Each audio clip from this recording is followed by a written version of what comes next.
മലയാള സിനിമയിൽ പലതരം പ്രേത പിശാചിനികളെ ഞാൻ കണ്ടിട്ടുണ്ടെന്ന് വർഷങ്ങൾക്ക് മുമ്പ്. പക്ഷെ ഇതേപോലത്തെ ഒരു ഇട്ടിപ്പെട്ട ഐറ്റം യക്ഷിനെ ഞാൻ ആദ്യമായിട്ടാണ് കാണുന്നതെന്ന്. എന്റെ പൊന്നു മാമ, ഈ പ്രേതനെ കണ്ടു കഴിഞ്ഞാൽ നമുക്ക് പേടിയല്ല തോന്നുന്നു, വേറെ പലതും ആണെന്ന്. അല്ലെങ്കിൽ നിങ്ങൾ പറയട്ടെ, ഈ പ്രേതത്തിന്റെ ഏത് സൈഡിൽ നിന്ന് നോക്കിയാലാണ് നമുക്ക് പേടി തോന്നണത്? ആ സൈഡ് ഒന്ന് പറഞ്ഞു കഴിഞ്ഞാല് ഞാൻ പേടി. എനിക്കതിനുള്ള കഴിവുണ്ടെന്ന് കൂട്ടിക്കോ. ചെയ്യാൻ കഴിയാത്ത പലതും എനിക്ക് ചെയ്യാൻ കഴിയും. ഡയലോഗ് രണ്ട് അപരാധം പറഞ്ഞിട്ട് പടിഞ്ഞാറോട്ട് ഒറ്റ പോകാണെന്ന്. അവൾ ഇപ്പോഴും ആടന്ന് അനക്കുന്നേ ഉള്ളെന്ന്. അല്ല, സൂപ്പർ ഡയലോഗ് ഡെലിവറി. പിന്നെ ഇതിന്റെ സോങ്ങും ബിജിഎമ്മും വളരെ തെറ്റില്ലാത്ത രീതിയിൽ മോശമായിരുന്നെങ്കിലും കാസ്റ്റിംഗ് വളരെ അലമ്പായിരുന്നു. ഇവനാണ് ഇതിലെ നായകൻ. ചില സമയങ്ങളിൽ ബണ്ണ് വായിൽ കുത്തിക്കറ്റിയിട്ട് ആക്കി പഴം മുണുങ്ങാനുള്ള സ്ഥലം വെച്ചിരിക്കുന്ന കണക്കത്തെ എക്സ്പ്രഷൻ ഒക്കെ വീട്ടങ്ങ് അഭിനയിച്ച് കൊളം തോണ്ടിയിട്ടുണ്ടെന്ന്. ഇങ്ങനെ കാണിക്കുന്നതാണോ ദുഃഖം? ഇതാണ് നായിക. കുഴപ്പമില്ല, തെറ്റില്ലാതെ ചെയ്തിട്ടുണ്ട്. ഈ ഇരിക്കണ ഇവന്റെ കുളീഗ്സില് ഈ പെണ്ണ്, അവക്ക് രണ്ടിന് പോവാൻ മുട്ട കണക്കാണ് എല്ലാ സീനിലും ഇരിക്കണെന്ന്. ഡയറക്ടർ പറഞ്ഞാണ് ലോകം ഇടിഞ്ഞ് മണ്ടയിലോട്ട് പതിച്ചാലും മുട്ടണഭാവം മാറ്റരുതെന്ന്. അതുകൊണ്ട് ആ മുട്ടലും മാറ്റിയിട്ടേ ഇല്ല അവസാനം വരെ. അങ്ങനെ മുട്ടി തന്നെ ഇരുന്നോ? ഒന്ന് പോയി കഴിഞ്ഞാൽ മൊത്തം കടുപ്പം അങ്ങ് മാറിയാലേ.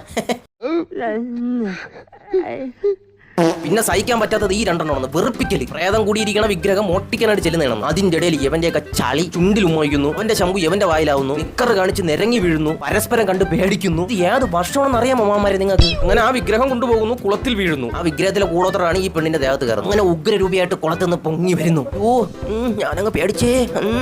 ഇട്ടിപ്പെട്ട് സാധനം വളഞ്ഞത് തന്നെ. അപ്പോഴാണ് ഇവന്റെ ഏതോ കൂടിയ പ്രസന്റേഷൻ നായകൻ അങ്ങോട്ടങ്ങ് പ്രസന്റ് ചെയ്യുന്നത്. കാരണം ഇവന്റെ ചെവിയിൽ കൂടെ എന്തൊക്കെ കുരവള്, ഉണ്ണിയപ്പെട്ടെ എന്റെ അച്ഛന്റെ അച്ചാറപ്പെട്ടെ എന്നാ കേൾക്കുമ്പോൾ ഇവനെ ഒരുമാതിരി പ്രാന്തെടുത്ത് ഇവൻ വെളിയിൽ പോയി അവിടെ സിഗരറ്റൊക്കെ വലിച്ച് അങ്ങനെയൊക്കെ ഒരു വൃത്തിയായിട്ട് സ്വഭാവം ടീച്ചർക്ക്. അതുകൊണ്ടാണ് ഈ പെണ്ണ് ഇവന്റെ പ്രസന്റേഷൻ എടുത്ത് പ്രസന്റ് ചെയ്തത്. അങ്ങനെ പറഞ്ഞുകൊണ്ട് അസൂയ തലയ്ക്ക് മൂത്ത് അണ്ടി പിള്ളേരെ പോലെ ജോലിയും രാജിവെച്ച് മേമനയില്ല തൊട്ട് പോയി യക്ഷിയായിട്ട് പരിപാടിയിലങ്ങ് ഏർപ്പെടുന്നു. ഓ, യക്ഷിയായിട്ട് പിന്നെ കറക്കമാണ്. ഇത് ഏത് തരത്തിലുള്ള യക്ഷിയടി നീ? പക്ഷെ ഇവ ഇവിടെ തിട്ടപ്പഴക്കണത് ഇവളെ തളയ്ക്കാൻ വേണ്ടിയാണ്. കാമമല്ല എന്നുണ്ടെങ്കിൽ ക്രോധം. അന്നേരം ഇല്ല കാണുന്ന മോതിരം അവളെ കയ്യിൽ അണിഞ്ഞു കഴിഞ്ഞാൽ ഈ പെണ്ണിന്റെ ശക്തി അങ്ങ് ക്ഷയിക്കും. അങ്ങനെ ഇവള് കാമം മൂത്ത് അവന്റെ അടുത്ത് നൈസായിട്ട് ഒട്ടാൻ ചെല്ലുമ്പോൾ ഈ മണ്ട അടച്ചവൻ മോതിരം അങ്ങോട്ട് കൊടുക്കും.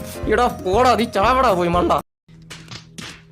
പിന്നെ ഇവളെയും കൂട്ടി രഘുപതി റാറാ കളിച്ച് അവിടെ ചെല്ലുമ്പോഴത്തേക്ക് മറ്റവന്മാർ വിഗ്രഹം പറഞ്ഞിട്ടങ്ങ് പോകുന്നു. അത് കഴിഞ്ഞ് ഇവളങ്ങ് ടെലപ്പോർട്ട് ആവുന്നു, ഇവിടെ എത്തുന്നു. യവന്മാരെ തുടയിലൊക്കെ തടവിന് ശേഷം യവന്മാരെ കൊണ്ട് മോതിരം അങ്ങ് ഉരിപ്പിക്കുന്നു. എന്നിട്ട് എല്ലായിടത്തിനും ഓടിച്ചിട്ട് പേടിപ്പിച്ച് അഴുത്തി തൂക്കി കാലി വലിച്ച് ഓതയായിട്ട് കടിച്ച് കയറാനായിട്ട് ഇരിക്കുമ്പോൾ ലവൻ വീണ്ടും കൊണ്ട് മോതിരം ഇട്ട് കൊടുക്കുന്നു.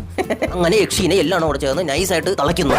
നീക്ക് അവളെ തളയ്ക്കാനാണ് ചെയ്യുന്നത്. പിന്നെ അവസാനത്തെയും ഒടുക്കത്തെയും ടെസ്റ്റ് ഇത് കേട്ട് കഴിഞ്ഞാൽ നിങ്ങൾ തെറിച്ച് പണ്ടാരടങ്ങും. ഈ ഇരിക്കണ പെണ്ണ് അവന്റെ വെറും തോന്നലാണ്, മിഥ്യ. നമുക്ക് കാണിച്ചു തരണമെന്ന് വെച്ച് കഴിഞ്ഞാൽ അവന്റെ നായികയാണ്. ആ പെണ്ണ് മറ്റേ ഫോട്ടോ നോക്കുമ്പോഴത്തേക്കും അവിടെ ഇവർ രണ്ടുപേരെ ഫോട്ടോ ഇരിക്കണം. എനിക്ക് മനസ്സിലാവുന്നില്ല, ഈ തോന്നണം എന്ന് പറഞ്ഞിട്ട് ഈ ഫോട്ടോ എങ്ങനെ ഇവര് കാണുന്നത്? അപ്പൊ ഇങ്ങനെ ഒരു പെണ്ണില്ലാന്നുണ്ടെങ്കിൽ അവിടെ നടന്ന ആ പരിപാടിയൊക്കെ എന്തൊരു തേങ്ങയുടെ എനിക്കൊരു പറയും മനസ്സിലായില്ലെന്ന്. ഒരു തേങ്ങയായിട്ട് രണ്ടാം ഭാഗം കാണാം, ചേച്ചിനെ തന്നെ കൊണ്ടുവരണം.